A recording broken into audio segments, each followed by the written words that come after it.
Hello दोस्तों, good evening प्यारे दोस्त। कैसे हैं आप सभी लोग? अच्छे होंगे ऐसे आशा करता हूँ। देखिए मेरे प्यारे बच्चों, आज की क्लास हमारी शुरू होती है यहाँ से और टाइम हो चुका है हमारा 6:30 शाम का बज चुका है। और हमारी क्लास जो है वो यहाँ से शुरुआत होती है और अंत जो होता है वो हमारी 7:30 बजे क्लास ये समाप्त होती है। लेकिन अगर आप इस क्लास में पहली बार जुड़े हैं तो इस क्लास में को सब्सक्राइब करें और चैनल को बेल आइकन प्रेस कर लीजिएगा, जिससे आने वाले समय में आपको इसके नोटिफिकेशन मिलते रहें और समय समय पर इसके बारे में आपको पता भी चलता रहे कि हाँ क्या चीज़ें चल रही हैं। ठीक है मेरे बच्चों, ये खास करके रेलवे के एग्ज़ाम के लिए आपकी क्लास चलाई जा रही है। खास करके पूरी तरह जो होती है वो आपकी साइंस टॉपिक पर आधारित है। साइंस रिलेटेड सारे क्वेश्चन आपके कराए जाएंगे जो प्रीवियस ईयर में आए हैं, और जैसे एनटीपीसी में, एएलपी में, टेक्नीशियन में, आरपीएफ में और भी कई सारे रेलवे के एग्ज़ाम हैं, उनमें जो क्वेश्चन आए वही आपको कराना है। ठीक है, तो अब आंसर बताना शुरू करिएगा।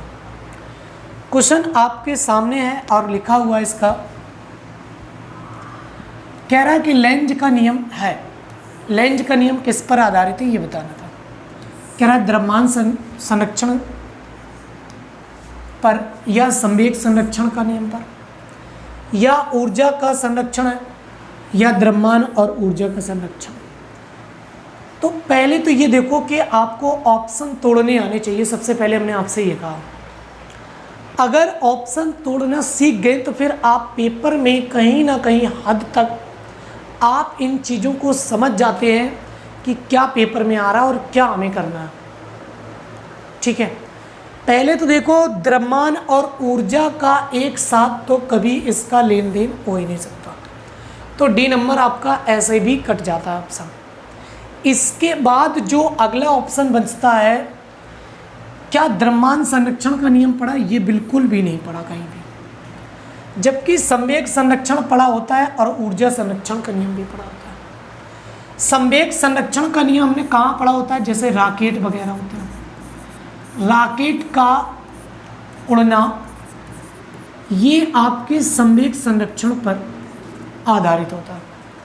हम कह सकते हैं कि जो आपके न्यूटन के गति का नियम था, न्यूटन के गति का जो दूसरा नियम था, यह नियम आपके संवेग संरक्षण के नियम पर आधारित था। ये आपके संवेग संरक्षण के नियम पर आधारित था, इस बात को आपको समझ लेना। बोलो मेरे बच्चे, तो ये आपके संवेग संरक्षण के नियम पर आधारित था। तो इसका आंसर जो हो गया, मतलब ये तो आप नहीं हो सकता। लेकिन अब बचा, ये तो हमने पहले कर चुके हैं, ये कट कर चुके हैं। बचा कौन? ऊर्जा संरक्षण का नियम। ये आपका करेक्ट आंसर है। जो लेंज का नियम होता है वो आपका ऊर्जा संरक्षण पर आधारित है, और ये वैसे आपका जो चुंबकीय प्रेरण वगैरह होता है उससे रिलेटेड ये नियम आपका बताया जाता है कि नहीं मेरे भाई? बिल्कुल बिल्कुल याद रखिए, जो लेंज का नियम होता है वो विद्युत चुंबकीय प्रेरण से रिलेटेड होता है। विद्युत चुंबकीय प्रेरण से इसका संबंध होता है। विद्युत चुंबकीय प्रेरण से इसका संबंध होता है। समझ किस बात को? तो याद रखिए, विद्युत चुंबकीय प्रेरण के संबंध से इसका रिलेशन होता है। इस बात को आपको समझना। ठीक है मेरे बच्चियों, तो इस बात को आप समझ गए होंगे, जिसे हम विद्युत चुंबकीय प्रेरण का सिद्धांत कहते हैं। समझ गए ना बात? आगे चलो मेरे बच्चे। अगर हम अगले क्वेश्चन की बात करें तो देखिए जरा, अगला क्वेश्चन आपका क्या कहता है? 49 नंबर, किसी ध्वनि स्रोत की आवृत्ति में होने वाला उतार चढ़ाव क्या कहलाता है? आपको ये बताना। कह रहे हैं कि अगर कोई भी स्रोत है वो ध्वनि उत्पन्न कर रहा है, तो उसकी ध्वनि में जो उतार और चढ़ाव हमें महसूस हो रहा है वो किसके कारण उत्पन्न हो रहा है, ये आपको बताना था। तो ए ऑप्शन है इसका रमन प्रभाव, डॉपलर प्रभाव, सी ऑप्शन कॉटन प्रभाव और प्रकाश विद्युत प्रभाव। प्रकाश विद्युत प्रभाव ये आपको बताना। चलिए कमेंट करें और आंसर बताएं कि इसका क्या करेक्ट आंसर हो सकता है। सुनिए ध्यान से जरा। अब आपके दिमाग में बहुत सारी चीज़ें चल रही होंगी,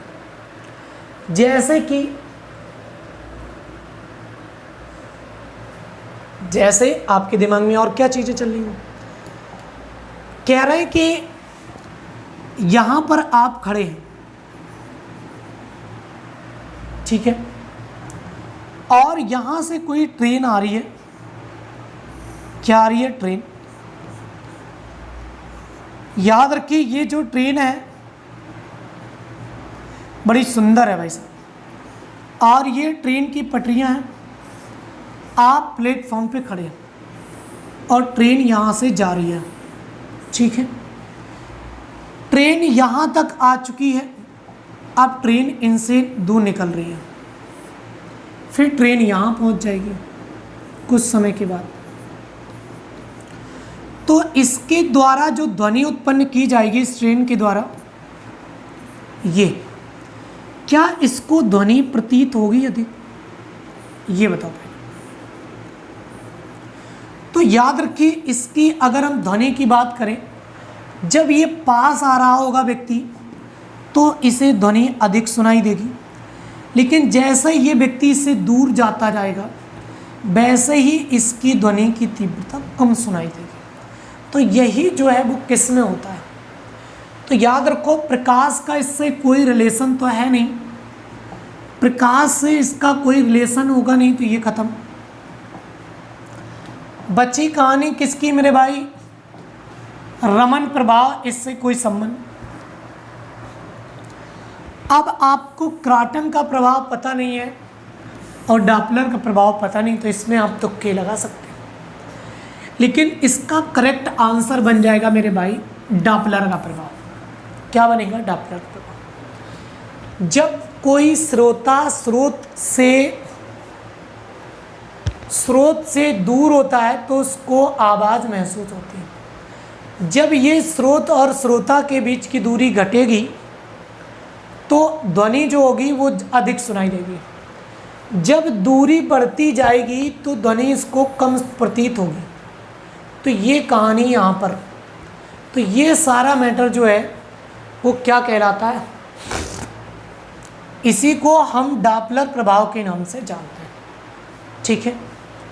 जैसे कभी कभी आपको यहाँ पर एक क्वेश्चन पूछेगा, ये पार्क है, पार्क के बीच में आपकी 100 डायल नंबर खड़ी है, 100 डायल नंबर आपकी खड़ी हुई है, ठीक है। मतलब अगर हम आपसे कहें और आप इस राउंड का चक्कर लगा रहे हैं चारों ओर,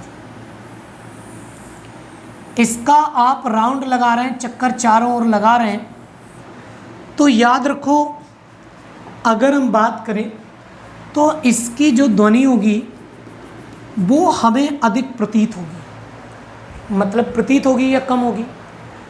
इसकी ध्वनि हमें बिल्कुल भी ना तो कम प्रतीत होगी ना ज़्यादा होगी। क्यों? क्योंकि यहाँ पर स्रोत और श्रोता के बीच की दूरी हमेशा बराबर रहने वाली है मेरे भाई। रहने वाली है कि नहीं बराबर? बोलो हाँ कि नहीं। बोलो हाँ भाई। जब श्रोता और स्रोत के बीच की दूरी बराबर होगी तो याद रखो जब दूरी घटती बढ़ती है तभी ध्वनि कम और ज़्यादा सुनाई देती है। जबकि दूरी इक्वल होती है दोनों के बीच में तो कोई भी प्रभाव नहीं पड़ता है। तो यहाँ पर डॉपलर प्रभाव का मान 0 होगा। यहाँ पर क्या होगा? यहाँ पर डॉपलर प्रभाव का मान 0 होता है। डॉपलर प्रभाव यहाँ पर क्या होता है? 0 होता है। इस बात को समझना। तो ये हमारा डॉपलर प्रभाव 0 हो जाता है। समझ गए इस बात को? तो याद रखिए इसका करेक्ट आंसर डॉपलर प्रभाव। आगे चलिए। अगर हम आगे की बात करें 49 के बाद 50 नंबर, सुनिए जरा। अरे यार, चलिए क्वेश्चन आपको दिख गया होगा, वैसे करेक्ट आंसर आप करना शुरू कर दिए होंगे। अगर आप नहीं कर पा रहे हैं तो जल्दी से करने का कष्ट करें। चलो मेरे बच्चा, आंसर बताओ सभी लोग। 50 क्वेश्चन नंबर का आंसर क्या है? क्वेश्चन आपसे कह रहा है 50, क्वार्टजाइट घड़ियाँ किस सिद्धांत के अनुसार कार्य करती हैं? क्वार्टजाइट जो घड़ियाँ होती हैं वो किस सिद्धांत पर कार्य करती हैं? कह रहा विद्युत चुंबकीय प्रभाव पर, या प्रकाश विद्युत प्रभाव पर, या कहता है सीबेन प्रभाव पर।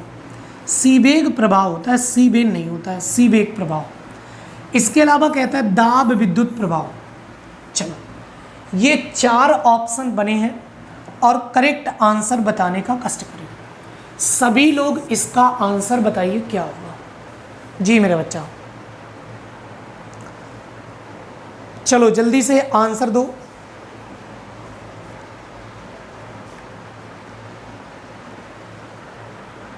क्वार्टजाइट घड़ियाँ किस सिद्धांत के अनुसार कार्य करती हैं, ये आपसे पूछा है। जी मेरे भाई, जल्दी से सभी लोगों के आंसर आ जाने चाहिए अब तक। हाँ,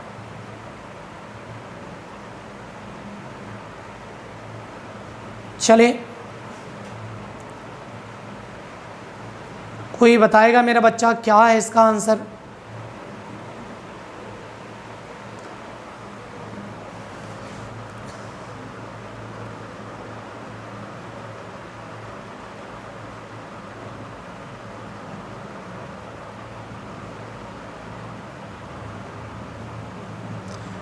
जल्दी से आंसर बताएं, इसका क्या आंसर हो सकता है?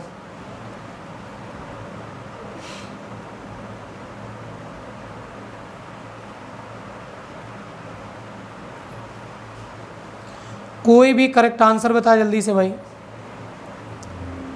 किसी को पता नहीं? क्वार्टजाइट घड़ियाँ किस सिद्धांत के अनुसार कार्य करती हैं?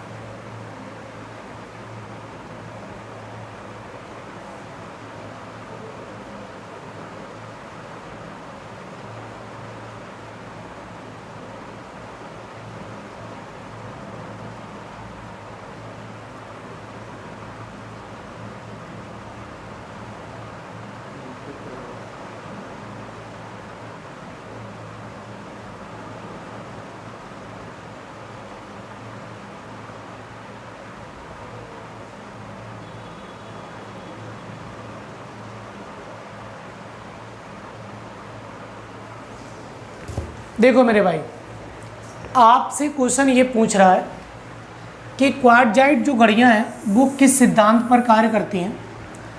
तो एक ऑप्शन बना था विद्युत चुंबकीय प्रभाव, फिर बना प्रकाश विद्युत प्रभाव, फिर लिखा सीबेक प्रभाव, फिर लिखा दाब विद्युत प्रभाव। क्या इसका दाब विद्युत प्रभाव से संबंध है? बिल्कुल भी नहीं। क्या प्रकाश से इसका घड़ी का कोई संबंध हो सकता है? बिल्कुल भी नहीं। अब ऑप्शन बचे 2, एक सीबेक प्रभाव और एक विद्युत चुंबकीय प्रभाव। तो इसका आंसर क्या होगा? पहले तो आप ये बताओ कि सीबेक प्रभाव होता क्या है? सीबेक प्रभाव किसे कहते हैं? किसे कहते हैं? कहते हैं ये आपको बताना। चलिए सभी लोग कमेंट करें, सीबेक प्रभाव किसे कहते हैं। और इसका करेक्ट आंसर होगा विद्युत चुंबकीय प्रभाव। विद्युत चुंबकीय प्रभाव पर क्वार्टजाइट जो घड़ियाँ होती हैं वो आपकी काम करती हैं। जैसे कि आपकी जो घड़ी होती हैं वो चुंबकीय प्रभाव पर आपकी क्या होती है? चुंबकीय प्रभाव से रिलेटेड होती है। तो उन चीज़ों को आपको देखना होता है। ठीक है मेरे बच्चा, अब आगे चलें। अगला क्वेश्चन 50 के बाद 51 नंबर। 51 नंबर पे हमारा ये प्रैक्टिस सेट नंबर 5 चलने लगेगा। ठीक है, 50 क्वेश्चन कंप्लीट हो गए, 1 नंबर आ गया। ठीक है, सेट नंबर हमारा 5 है, ये याद रखो। हमने बताया एनटीपीसी की ये हमारी 3rd क्लास है।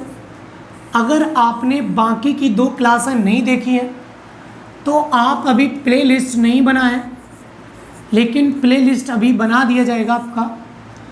अभी आपके वीडियो वाले फोल्डर में आप जाइए, लाइव में नहीं। याद रखिए लाइव में आपको वीडियो नहीं मिलेगा, आपको वीडियो फोल्डर में जाना है। वीडियो जब फोल्डर में जाएंगे तो आपको वहाँ ये वीडियो मिल जाएगा, ठीक है। सुनिए ज़रा, और ये क्लास हमारी लगभग में 9 बजे रात में आपकी मिल जाती है। 9 बजे रात को ये क्लास आपके पास अवेलेबल हो जाती है, ठीक है। आगे सुनिए, किसी कारणवश ये क्लास हमारी लाइव नहीं हो पा रही है, लाइव नहीं हो पा रही है, इसके बारे में हम आपको से बता चुके हैं कि लाइव क्लास नहीं हो पा रही है किसी कारणवश। बहुत जल्दी ही लाइव क्लास हम लोग आपके साथ में आएंगे, ठीक है। चलिए सुनिए जरा, क्वेश्चन पहला लिखा है, किसी चालक के सिरों के बीच विभवांतर उसमें बहने वाली धारा के समानुपाती होता है, यह नियम है। कह रहा कोई चालक है, उसके बीच में विभवांतर और उसमें बहने वाली धारा के समानुपाती होता है। कहने का मतलब विभवांतर जो है वो धारा के समानुपाती होता है, ये आपसे कह रहा। अगर आप इस बात को समझ गए तो आंसर आप बता सकते हैं। चलिए कमेंट करिए और आंसर बताइए, और थोड़ा बहुत हिंट दे दें अगर तुम्हें पता है तो। याद रखो इसे हम लोग लिख देते हैं B बराबर आई आर, B बराबर आई आर लिख देते हैं। अब ये किसका नियम है अब तुम बताओगे, किसने नियम दिया था, ये आपसे पूछा गया। चलो मेरा बच्चा बताओ जल्दी से। किसी चालक के सिरों के बीच विभवांतर और उसमें बहने वाली धारा के समानुपात कौन सा नियम कहलाता है।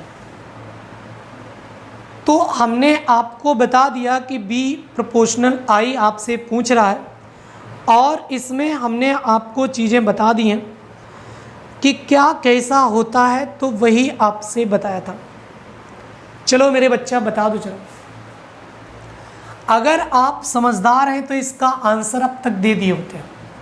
तो इसको हम कहते हैं ओम का नियम। इसे क्या कहते हैं मेरे भाई, ओम का नियम के नाम से इसे जानते हैं। क्या कहते हैं इसे, ओम का नियम कहते हैं। B बराबर आई आर, ठीक है। अगर आपसे R पूछे तो R यहाँ पर प्रतिरूप है, मतलब कांस्टेंट होता है। अगर हम आपसे R की वैल्यू निकालना चाहें तो B बटे में I बराबर में R आ जाएगा। ये R की वैल्यू निकल आएगी। याद रखिए B का मतलब है बोल्ट, बोल्ट होता है, और यहाँ पर I का मतलब है धारा, धारा मतलब एम्पियर। बोल्ट पर एम्पियर, एम्पियर जो होता है वो इसका मात्रक हो जाएगा, किसका, R का, ठीक है। अब R यहाँ पर प्रतिरोध समझ बैठना, तुम समझ गो कि नहीं। तो इसका करेक्ट आंसर हो जाएगा A नंबर, मतलब सॉरी 4 नंबर, ओम का नियम। कूलाम का नियम आप सभी जानते होंगे, है कि नहीं। Q बराबर, इन्होंने लिखा था कूलाम के नियम में बताया गया था कि Q1 इंटू Q2 अपॉन में R स्क्वायर या R स्क्वायर। ये आपसे बता रहा था R स्क्वायर, जो स्मॉल r होता है वो पूछा था। जूल के नियम आप सभी जानते हैं, इसमें कोई दिक्कत नहीं। फैराडे का जो नियम होता है वो विद्युत चुंबकीय प्रेरण पर आधारित होता है। विद्युत चुंबकीय प्रेरण पर आपका आधारित होता है, ठीक है। विद्युत चुंबकीय प्रेरण के नियम पर ये आपका आधारित होता है। अब आगे चलते हैं मेरे बच्चा, पहले क्वेश्चन के बाद दूसरे नंबर पर। क्वेश्चन आपसे कह रहा आधुनिक एंटीसेप्टिक सर्जरी का जनक किसे माना जाता है। आधुनिक एंटीसेप्टिक सर्जरी का जनक किसे मानते हैं। Joseph Lister, Edward Jenner, C number Louis Pasteur, D number William Harvey. चलिए आंसर बताइएगा, इसका क्या आंसर हो सकता है, बताएंगे आप क्या आंसर हो सकता है। देखिए मेरे बच्चे, आप सभी जानते हैं कि इसके ऑप्शन तोड़िए। लुईस पास्चर के बारे में आप सभी को हमने पढ़ाया बहुत अच्छे तरीके से। लुईस पास्चर वो व्यक्ति थे जिन्होंने रेबीज के टीके की खोज की थी। रेबीज के टीके की खोज जो है वो आपके किसने की थी? लुईस पास्चर ने की थी। जब हम विलियम हार्वे की बात करें तो इन्होंने रक्त परिसंचरण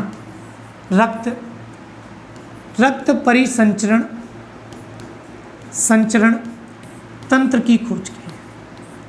तंत्र की इन्होंने क्या की थी? खोज की थी, ये आपको बताना। इसके अलावा ध्यान सुनिएगा, लुईस पास्चर ऑप्शन खत्म और ए भी खत्म। एडवर्ड जेनर की बात आती है और जोसेफ लिस्टर की बात आती है। एंटीसेप्टिक सर्जरी आपसे पूछी गई है तो इसका आंसर है जोसेफ लिस्टर। तो करेक्ट आंसर जो है वो इसका जोसेफ लिस्टर ने एंटीसेप्टिक सर्जरी की खोज की थी। ठीक है, समझ गए बात को? आगे चलिएगा। तो ऐसे ऑप्शन तोड़ना सीखिएगा, नहीं तो आप कर नहीं पाएंगे पेपर को, ये गारंटी है। अगर आप ऑप्शन तोड़ना सीख गए तो फिर आपको कोई दिक्कत नहीं। ऑप्शन तोड़ते रहिए, आगे बढ़ते रहिए। ना आता हुआ क्वेश्चन भी आप करेक्ट करके आएंगे, नहीं जो चीज़ें रटी होंगी फिर वही तुक्का लगा पाओगे। 3 नंबर क्वेश्चन कह रहा है गुणसूत्रों में पाए जाने वाले अनुवांशिकी पदार्थ को कहते हैं। जो गुणसूत्र होता है जिसे क्रोमोसोम कहते हैं, इंग्लिश में क्या कहते हैं? इसे हम क्रोमोसोम के नाम से जानते हैं मेरे भाई। क्रोमोसोम्स जो है में पाए जाने वाले अनुवांशिकी पदार्थ जो होता है उसे क्या कहते हैं? Plasma gene, Morgan, bridges, genome. बताइए मेरे भाई क्या इसका आंसर है? वैसे इसका भी आंसर आपको दिख रहा है ऑप्शन में, सीधा आप देखेंगे तो ऑप्शन खुद समझ में आ जाते कि क्या दिख रहा है। मैं गुणसूत्रों में पाए जाने वाले आनुवांशिकी पदार्थ को क्या कहते हैं, तो ये आपसे पूछा जा रहा है और आप सभी लोगों को बता देना कि क्या इसका आंसर होता है। जी मेरे भाई,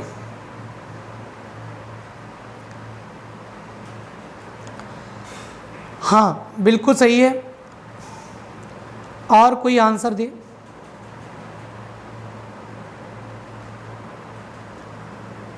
जी, और कोई करेक्ट दे सकता है आंसर? सभी देते रहो भाई साहब।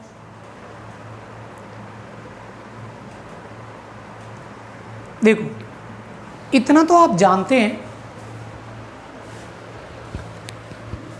कि अनुवांशिकी का मतलब होता है, वैसे गुणसूत्र जो होते हैं वो आपके डीएनए से रिलेटेड होते हैं। किससे? डीएनए से।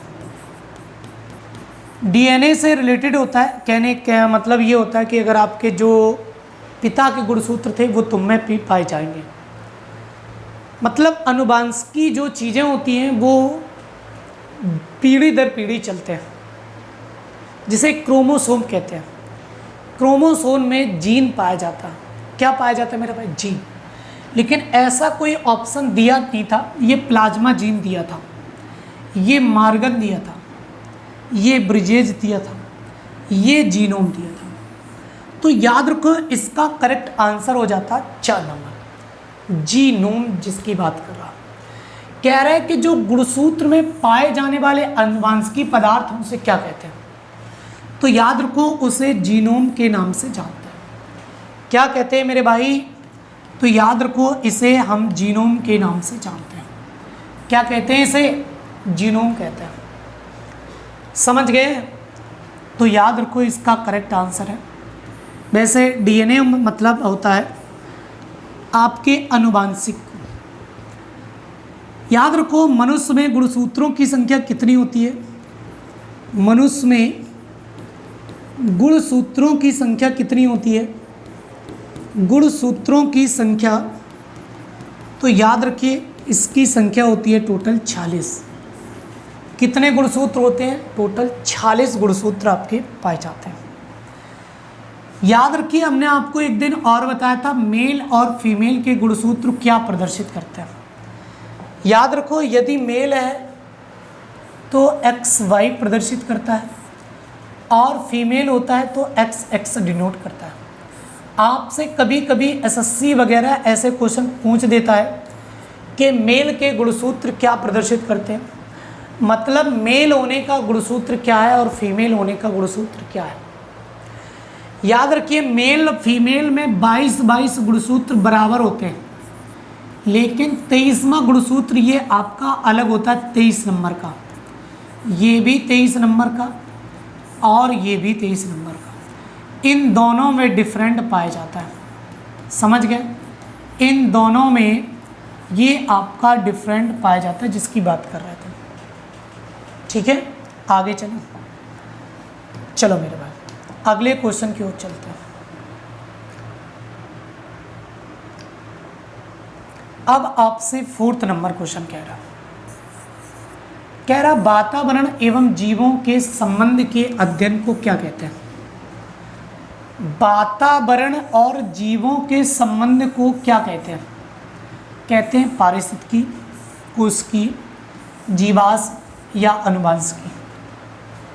चलिए आंसर बताइए सभी लोग, आंसर जरूर बताया करें मेरे बच्चे, नहीं भी हुआ करे तब भी गलत बताया।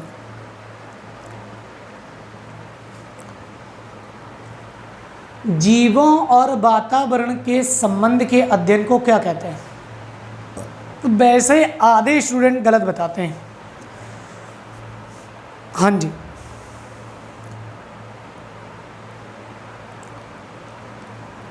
देखो वैसे आप लोग इसको बिल्कुल करेक्ट दिख रहा है कि क्या इसका आंसर हो सकता है, और फिर भी अगर आप सही नहीं कर पा रहे हैं तो ये समस्या है आपकी।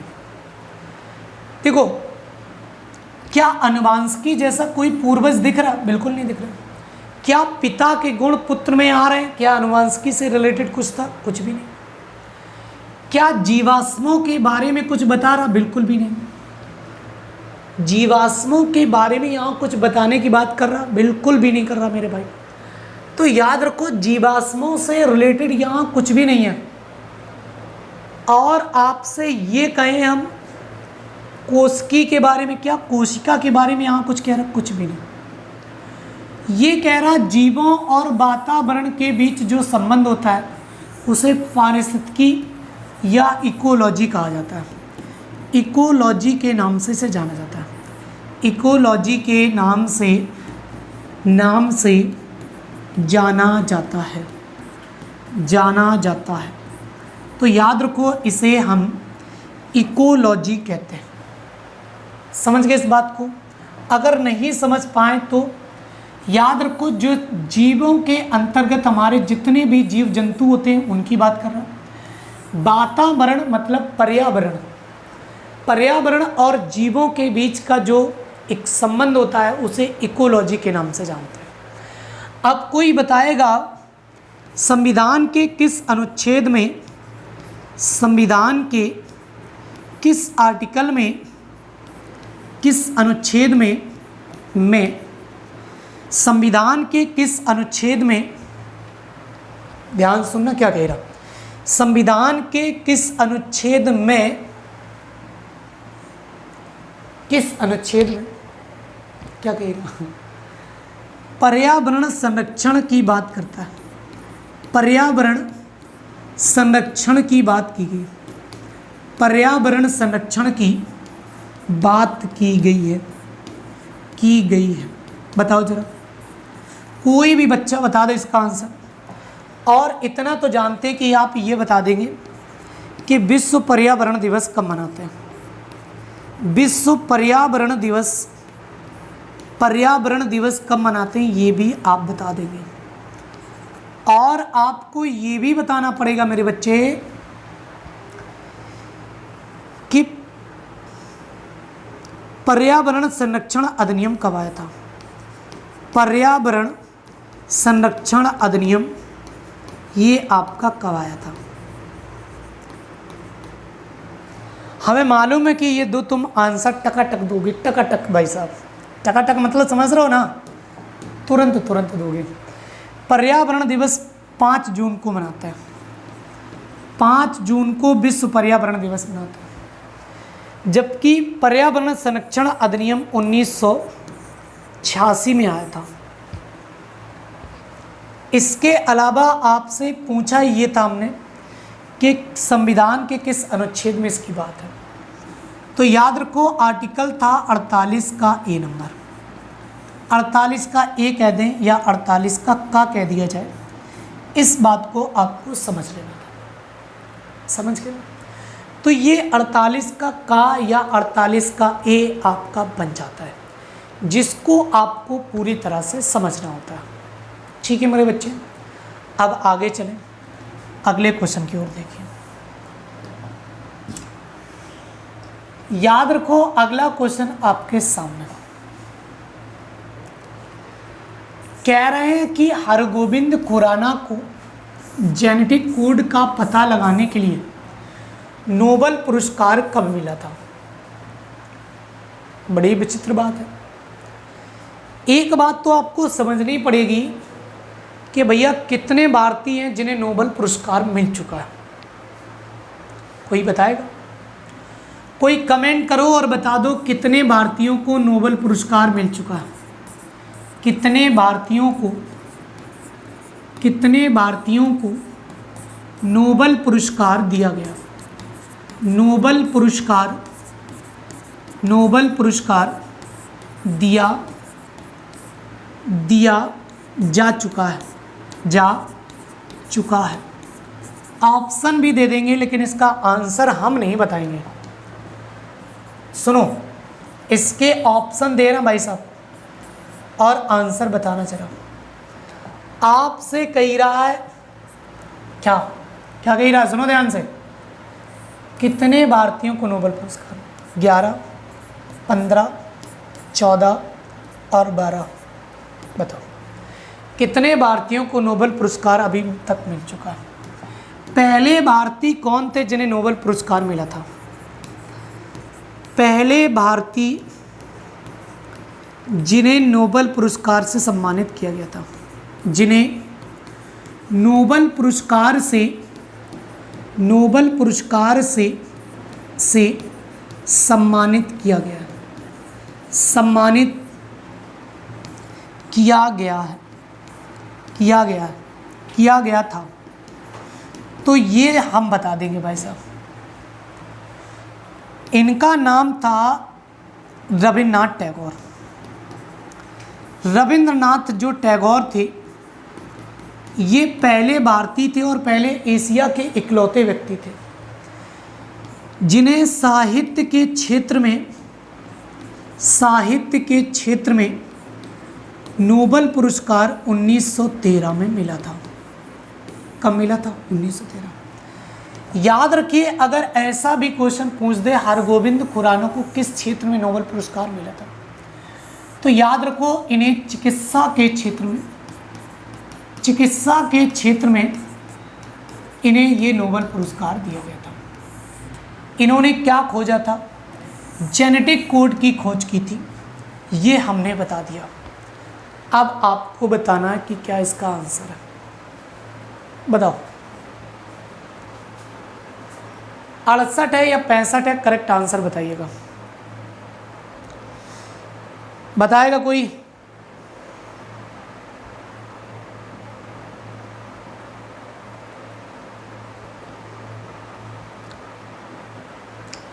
हरगोविंद खुराना को किस वर्ष नोबेल पुरस्कार मिला था, ये आपको बताना।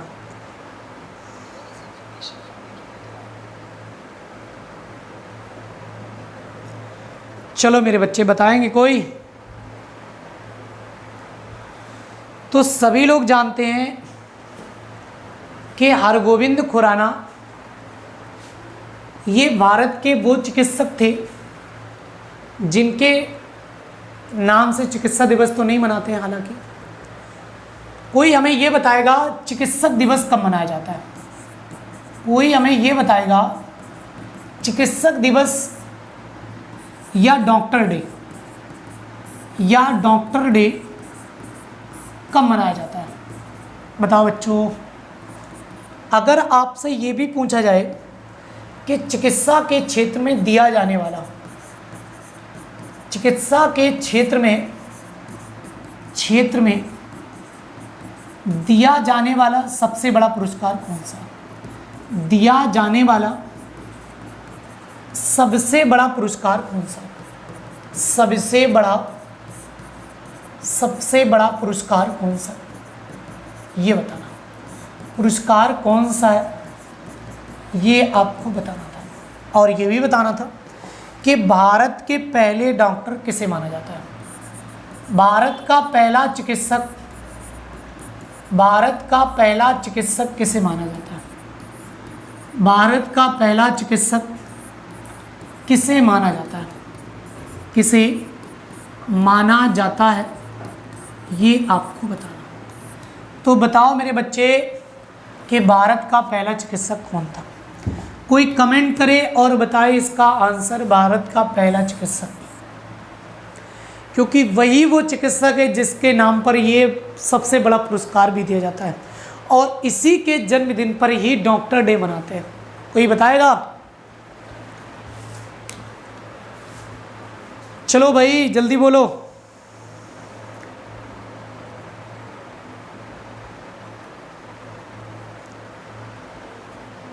डॉक्टर डे किसके उपलक्ष्य में मनाया जाता है? जल्दी से बताएं।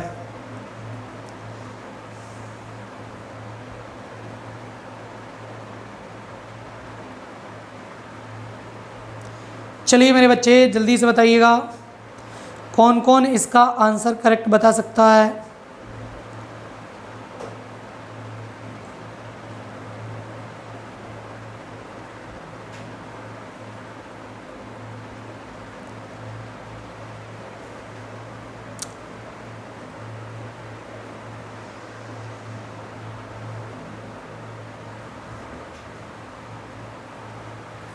देखिए याद रखो, वैसे चिकित्सक दिवस के रूप में हम लोग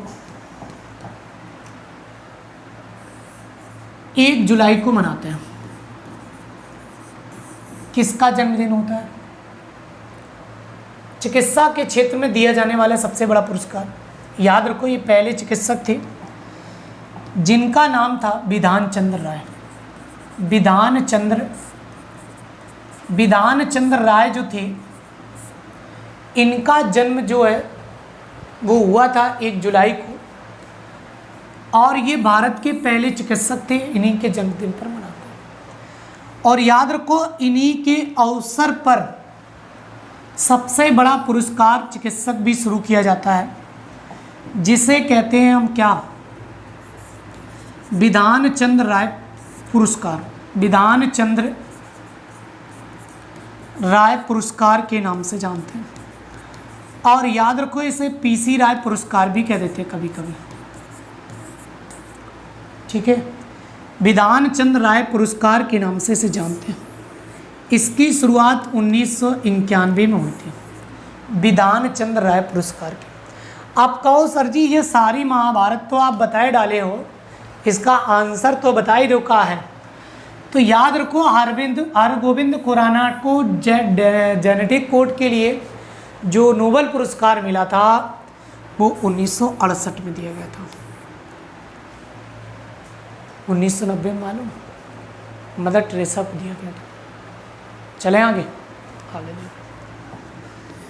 फिर आपसे अगला क्वेश्चन पूछा जाता है 6 नंबर। क्या कह रहा, ध्यान से देखिएगा। आज के बड़े डेंजर टाइप के क्वेश्चन है भाई मेरे। ऐसे क्वेश्चन है जो हाँक रख दिए भाई साहब, पता ही नहीं चल रहा कि कौन दिशा से आ गए हैं, लेकिन एग्जाम के पेपर हैं ये मेरे बच्चे। चलो क्वेश्चन ये कह रहा है कि ऊर्जा का पिरामिड होता है कैसा होता है, हमेशा सीधा, हमेशा उल्टा, या दोनों, या इनमें से कोई नहीं। देख रहे क्या उल्टा और सीधा हो सकता है कभी? सी नंबर कट गया, डी नंबर वैसे भी कट गया, ऐसा तो हो ही नहीं सकता कि इनमें से कोई नहीं रखा हो। इसका इतना तो मतलब है कि उल्टा या सीधा एक ना एक होता है।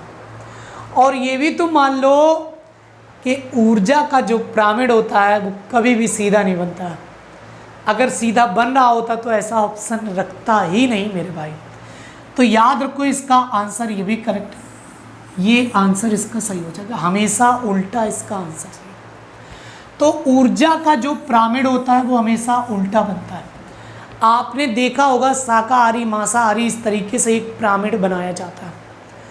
जो आपके पिरामिड मतलब समझते प्रिज्म, प्रिज्म मतलब समझते हैं कुछ इस तरीके से, ये ऊर्जा का एक संग्रह होता है। समझ गए कि नहीं? अरे भैया प्रिज्म जो होगा वो 3D में बना होगा मेरे भाई। अब तो इसी में दिमाग लगाए पड़ा कि ये कहाँ बना दिए सर जी, ऐसे प्रिज्म बना होगा, दिख गया ना। अब 3D चपका लो थोड़ा बहुत, है होशियार बच्चे हो गए तुम लोग। देखो इधर अगला चलो, क्वेश्चन कहे हैं 7 नंबर। क्वेश्चन का कह रहे हैं, देखो कह रहे हैं कि भैया डीएनए का डबल हेलिक्स मॉडल किसने दिया था। ये क्वेश्चन एमटीएस में भी आया कल, एमटीएस के पेपर में भी कल रखा था। तो याद रखो, कह रहे हैं कि डाल्टन ने, सॉल्क ने, ल्यूवान-हॉक ने, वाटसन और क्रिक ने। जल्दी से बनाओ कि जो डीएनए है इसका डबल हेलिक्स मॉडल किसने दिया था। तो याद रखो मेरे बच्चों, डीएनए का डबल हेलिक्स मॉडल डाल्टन का परमाणु सिद्धांत है। क्या है मेरे बच्चे? डाल्टन ने जो है वो परमाणु सिद्धांत दिया था।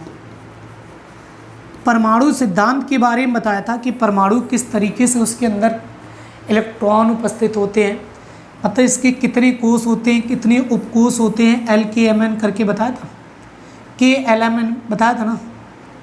अरे यार भाई ये कोष होते हैं जो LKMN बताया था। कोष की संख्या KLM और क्या होता भाई LKMN, MN होता है ना। हाँ, तो ये आपके कोष होते हैं, जबकि उपकोष जो होते हैं, उपकोष की संख्या जो होती है ना वो SD, F, SDF और क्या होता है, 1-2 और होते हैं, आपने देखे होंगे कि उसमें 2 इलेक्ट्रॉन होते हैं, 2, 8, 18, 32 और 64 करके ऐसे कुछ इलेक्ट्रॉन आपके फिल किए जाते हैं। समझ गए कि नहीं? ये आपके उपकोष होते हैं। तो इन्हीं को उपकोष कहा गया।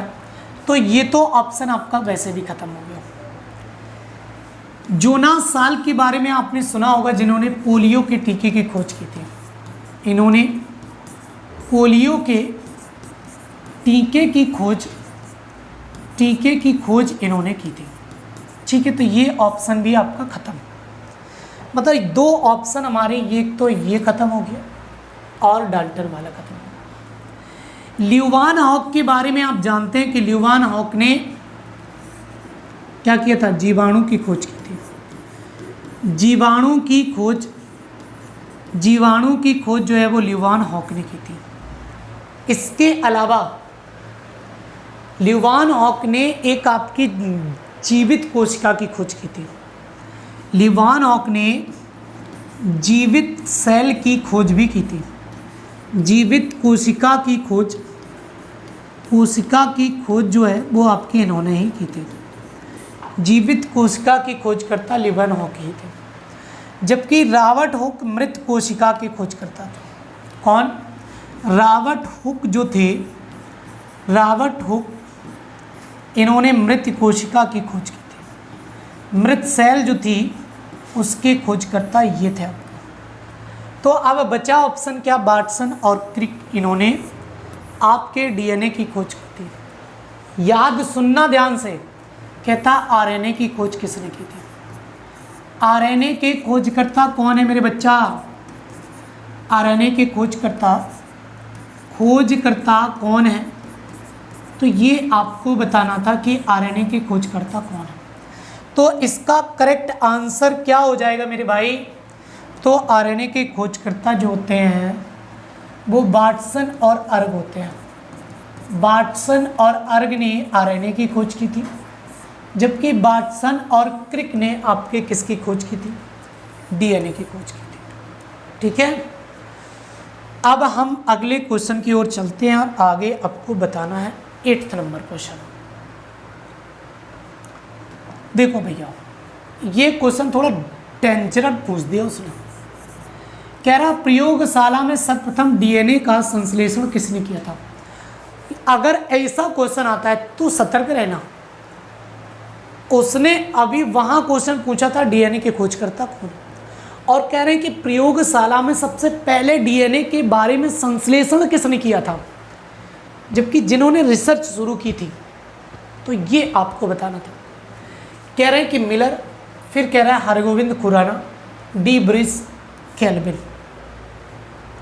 देखो यहाँ पर उसने सच बात तो ये है कि वाटसन और क्रिक रखा ही नहीं ऑप्शन में। अगर वो यहीं आपसे भटका देता और यहाँ पर वाटसन और क्रिक दे देता, तब आप क्या करते? तब भी आप इसको टिक नहीं करते। ये खोज करता है, ये आपके संश्लेषण करता नहीं। अभी हमने आपको बताया हरगोविंद खुराना ने जेनेटिक कोड की खोज की थी। जेनेटिक कोड की खोजकर्ता कौन थे? तो हरगोविंद खुराना थे। जबकि अगर हम बात करें किसकी, मिलर की, तो ये कोई नहीं है, क्रिकेटर है भाई साहब। बेब मिलर नाम आपने सुना होगा।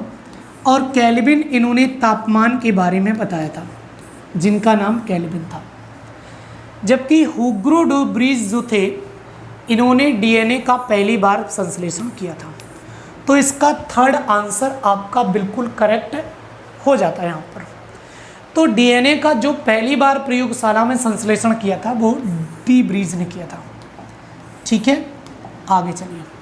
बहुत दांसू क्वेश्चन है भाई साहब इस बार के, बता नहीं पाएंगे, गारंटी इस बात की।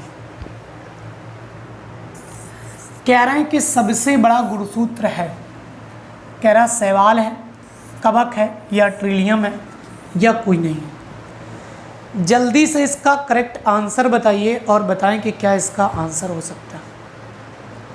चलो मेरे बच्चे आंसर दे दो सभी लोग।